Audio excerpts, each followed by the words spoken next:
So during the course of your ministry, as you followed the example of Jesus and worked to share his love with others, in fact, behind us we have a map of the places in the world where you've done ministry. Mm-hmm. And even this summer, you're preparing to go back a second time to Kenya. That's it.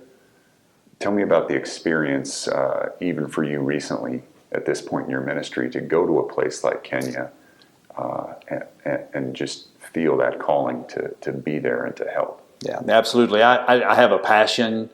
I have a passion for missions and ministry outside of the United States, and to be able to see what God is doing through other people in other parts of the world, and how can I come in and support them and bless their lives. But I also have a passion because it helps me to see people where they are and what they're all about. And you mentioned, January of 2023, my wife and I, we went to Kenya and we went to Nairobi and walked through the slums of that city, and it literally broke our hearts. And I've shared that with our church family here at Belmont.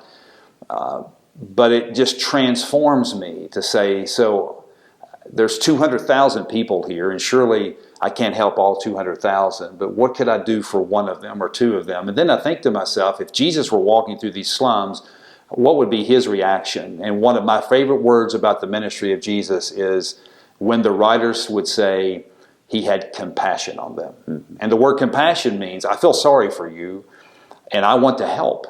So how can I help? And so that just continues to light the fire in me personally. It lights the fire in my marriage with my wife, who joins me on these trips. And it just keeps us always thinking about the compassion of Jesus. And maybe I can help out one person, maybe in the slums of Kenya, or maybe Zambia where we've been, or in the Amazon where we have served. Like, what else can I do to represent Jesus?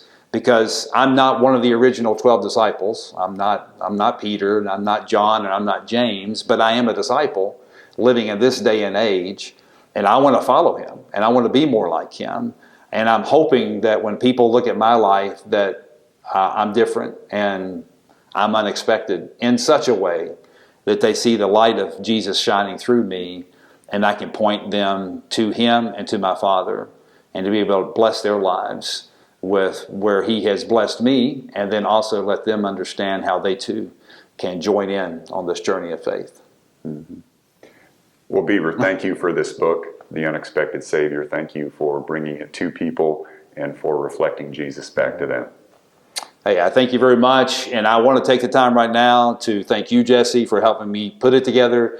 I am a pastor, I am a preacher, I'm not an author necessarily. I guess now I technically am. Now, yeah.